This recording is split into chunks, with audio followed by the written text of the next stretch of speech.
आज के इस एक्सप्लेनर में हम एक ऐसे खौफनाक मामले की तह तक जाने वाले हैं जिसने पूरे छत्तीसगढ़ को हिला कर रख दिया था। हम बात कर रहे हैं दुर्ग धमधा रोड पर हुई उस दर्दनाक वारदात की जो शुरू तो एक आम सफर के तौर पर हुई थी, लेकिन खत्म एक बेहद खौफनाक तरीके से हुई। पर इस कहानी में जो बात सबसे ज्यादा इंप्रेसिव है वो ये कि कैसे स्थानीय पुलिस ने महज 48 घंटों के अंदर इस पूरे जानलेवा जाल का पर्दाफाश कर दिया। तो चलिए बिना किसी देरी के इस पूरी इन्वेस्टिगेशन को डीकोड करते हैं। जरा सोचिए, 2 अगस्त की देर रात है। आप अपने दोस्तों के साथ बाइक पर घर लौट रहे हैं। बिल्कुल आम सी बात है ना। ग्राम तुमाकला के उप सरपंच प्रकाश सिंह कश्यप के लिए भी ये एक बिल्कुल नॉर्मल सी रात थी। वो अपने 2 दोस्तों के साथ इसी दुर्ग धमधा रोड से गुजर रहे थे। सुनसान सड़क थी, सब कुछ बिल्कुल शांत था। किसी को रत्ती भर भी अंदाजा नहीं था कि यह साधारण सी यात्रा कुछ ही पलों में एक भयानक दुस्वप्न में बदलने वाली है। मतलब आप सोचिए, जिस रास्ते से आप रोज गुजरते हैं वहां अचानक आपके साथ ऐसा कुछ हो जाए, यह ख्याल ही डरा देता है। तो चलिए अब देखते हैं कि उस रात असल में हुआ क्या था। जय गजानन ट्रक श्रृंगार के पास का वो इलाका, प्रकाश सिंह और उनके दोस्त अपनी धुन में जा रहे थे, तभी अचानक से एक काले रंग की डिस्कवर बाइक उनके सामने आकर खड़ी हो जाती है और उनका रास्ता रोक लेती है। उस बाइक पर 4 लोग सवार थे। अब बिना किसी पुरानी रंजिश के, बिना किसी वजह के वो लोग अचानक गाली गलौज और विवाद शुरू कर देते हैं। देखते ही देखते बात डंडों से हमले और मोबाइल पैसे छीनने तक पहुंच जाती है। और फिर वो होता है जिसकी किसी ने कल्पना भी नहीं की थी। जब प्रकाश सिंह ने इस लूटपाट का विरोध किया तो हमलावरों में से एक ने उन पर चाकू से ताबड़तोड़ कई जानलेवा वार कर दिए। ये सब इतनी तेजी से हुआ कि बचाव का कोई मौका नहीं मिला। अब इस सब का अंजाम बहुत ही दर्दनाक था। हमले के तुरंत बाद बुरी तरह से घायल प्रकाश सिंह को जिला अस्पताल ले जाया गया, लेकिन तब तक बहुत देर हो चुकी थी। डॉक्टरों ने उन्हें मृत घोषित कर दिया। सच में एक मामूली सी लूटपाट की कोशिश ने एक इंसान की जान ले ली, और जाहिर सी बात है, एक उप सरपंच की इस तरह सरेराह हत्या होने से पूरे इलाके में सनसनी फैल गई। पुलिस पर भी प्रेशर बहुत ज्यादा था, लोगों के मन में खौफ बैठ गया था, और यहीं से पुलिस की वो इन्वेस्टिगेशन शुरू हुई जिसने आगे चलकर सबको हैरान कर दिया। तो यहां सबसे अहम बात क्या है? 48 घंटे। जी हां, आपने बिल्कुल सही सुना, केवल 48 घंटे। आप खुद सोचिए, रात का घुप अंधेरा, मौके पर कोई ठोस सुराग नहीं, और कातिल वारदात करके गायब। ऐसे केसेस में अमूमन महीनों लग जाते हैं सुराग ढूंढने में, राइट? लेकिन यहां दुर्ग पुलिस ने दिन रात एक कर दिया। महज 48 घंटों के अंदर उन्होंने इस अंधे कत्ल की गुत्थी को पूरी तरह से सुलझा लिया। यह अपने आप में पुलिस की तेजी और उनके कमिटमेंट का एक बहुत बड़ा सबूत है। अब आप पक्का सोच रहे होंगे कि भाई ये 48 घंटे का चमत्कार आखिर हुआ कैसे? तो इसका जवाब है डिजिटल सर्वेलांस का एक बहुत बड़ा जाल। पुलिस ने सिर्फ घटनास्थल ही नहीं, बल्कि दुर्ग, भिलाई और धमधा रूट के 100 से भी ज्यादा सीसीटीवी कैमरों के फुटेज को खंगाला। 100 से ज्यादा कैमरे। रात के अंधेरे की वो धुंधली तस्वीरें, घंटों तक स्क्रीन पर नजरें गड़ाए रखना, एक एक सुराग को आपस में जोड़ना, ये एक बहुत बड़ा टास्क था। एक छोटी सी भी चूक होती तो अपराधी हाथ से निकल सकते थे, लेकिन इसी मेहनत ने कातिलों के भागने के रूट को डिकोड किया। पुलिस का एक्शन बिल्कुल सधा हुआ और पॉइंट टू पॉइंट था। सबसे पहले एक जॉइंट टास्क फोर्स बनाई गई। इसमें चौकी ज़ेब्रा, सिरसा, थाना पुलगांव और एसीसीयू की बेहतरीन टीमें शामिल थीं। इसके बाद तकनीकी साक्ष्यों यानी सीसीटीवी फुटेज को मुखबिरों से मिली पक्की जानकारी के साथ मैच किया गया। ये बिल्कुल एक बड़े पजल को जोड़ने जैसा था। फिर अपराधियों के भागने और छिपने के रास्तों को ट्रैक किया गया, और फाइनली एकदम परफेक्ट टाइमिंग के साथ कोऑर्डिनेटेड तरीके से छापेमारी करके सभी आरोपियों को धर दबोचा गया।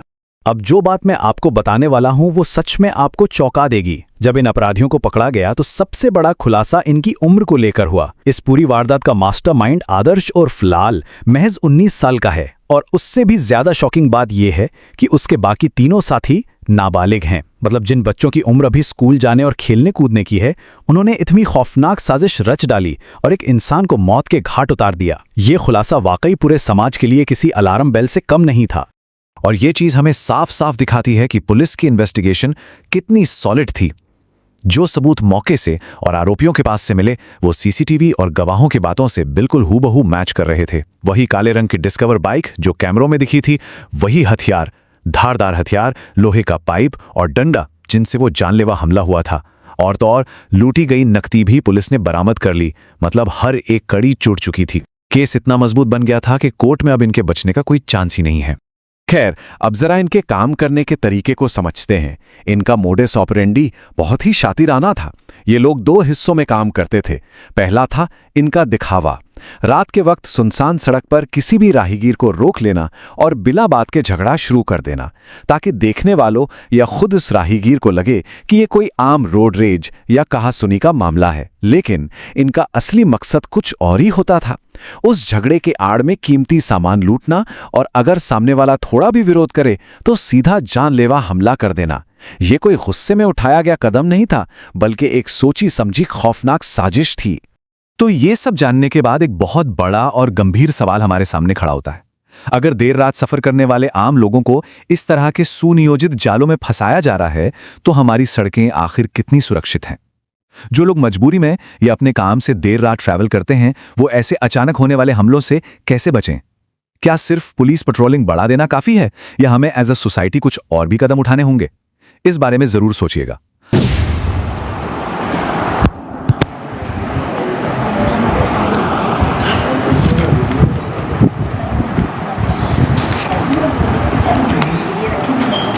एक और दो की दरमियानी रात्रि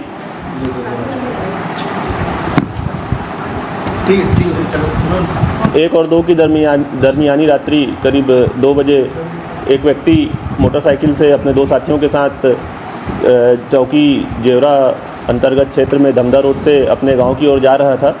इसी दौरान 4 व्यक्ति अज्ञात युवक एक मोटरसाइकिल से आए और उनको रोका गया और उनके जेब में रखे पैसे को छीनने की कोशिश की गई।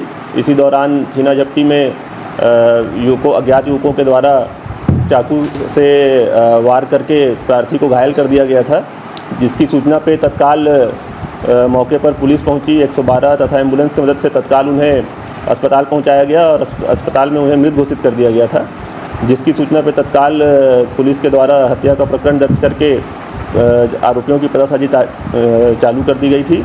इसी क्रम में वरिष्ठ पुलिस अधीक्षक महोदय के द्वारा CSP दुर्ग के नेतृत्व में टीम का गठन किया गया, जिसमें थाने की टीम और चौकी जेवरा की टीम और anti crime and cyber unit की टीम तत्काल आरोपियों की पतासाजी में लग गई थी। और इस क्रम में जो भी उनके संभावित रूट थे, उसके समस्त करीब सैकड़ों CCTV फुटेज खंगाले गए और मुखबिरों का तंत्र बिछाया गया और तकनीकी साक्ष्यों से आरोपियों को पहचानने की कोशिश की गई तथा इसमें सफलता मिली और आरोपियों की पहचान की गई और उन्हें वारदात के 48 घंटे के अंतर्गत राउंड अप किया गया और पूछताछ में उनके द्वारा अपराध करना कबूल किया गया और उनके निशानदेही से घटना में प्रयुक्त धारदार हथियार और डंडे तथा उनकी मोटरसाइकिल और लूटे गए रकम को भी बरामद कर लिया गया है। और सभी को, जिसमें आरोपियों में एक आदर्श उर्फ लाल है जिसका उम्र 19 है तथा 3 विधि से संघर्षरत बालक हैं, जिन्हें सभी को गिरफ्तार करके अग्रिम कार्रवाई की जा रही है। सर, कहाँ के आरोपी लोग? ये आरोपी सभी आसपास ग्राम के ही हैं, मोहन नगर थाना क्षेत्र और जेवरा क्षेत्र के आसपास के हैं। हाँ, ये एक जो बालिक है उसका कुछ रिकॉर्ड है, बाकी तो क्योंकि नाबालिग है तो उसके बारे में नहीं बता सकते। चोरी वोरी का है। सर, किस लिए से किए होंगे ये सब? ये तो अब खास पैसा वैसा लूटने की नियत से ही किया गया है घटना। कितना पैसा लूटा था? 2 अगस्त 2026 रविवार रात को एक लूट और हत्या की वारदात जेवरा सिरसा चौकी अंतर्गत हुई थी, जिसमें पुलिस ने 4 आरोपियों को गिरफ्तार कर लिया 48 घंटों के अंदर, जिसमें से 3 नाबालिग हैं और 1 बालिग है। और घटना कुछ इस प्रकार हुई थी। 3 प्रार्थी जो कि तुमकला थाना धमदा के रहने वाले हैं, सूर्या मॉल घूमने आए हुए थे और उसके बाद वो रास्ता भटक गए थे और जब उसी वक्त जो हमारे 4 आरोपी हैं जो कि एक ही बाइक में सवार थे, वो रेकी कर रहे थे और उनका मकसद था झपटमारी करना या कुछ भी पैसे हों उनको लूट कर ले जाना। तो प्रार्थियों को जब उन्होंने देखा तो उसके बाद उन्होंने उनके साथ झपटमारी की कोशिश करी। जब दोनों पक्ष में विवाद हुआ तो एक आरोपी जो कि नाबालिग है उसने चाकू निकालकर प्रार्थी पे हमला कर दिया, जिसमें उसकी मृत्यु हो गई और वहाँ से वे फरार हो गए। CCTV खंगाले गए। बहुत सारा मुखबिर सूचना के अंतर्गत हमने कार्रवाई की। उसके बाद 48 घंटों के अंदर हमने 4 आरोपियों को गिरफ्तार कर लिया और अब हम उनको रिमांड पर भेजने वाले हैं। हाँ, आरोपियों के खिलाफ आपराधिक रिकॉर्ड है और जो आरोपी बालिग है उसका पुराना रिकॉर्ड भी है। क्या लूट में पहले की लूट कर चुके हैं या किस तरीके से उनकी क्या अपराध है? झपटमारी के अपराध हैं और चोरी के भी अपराध हैं। सर रेकी कर रहे थे क्या किसी का आने का उसके हाँ बाद? हाँ, वो रेकी कर। आज के इस एक्सप्लेनर में बस इतना ही।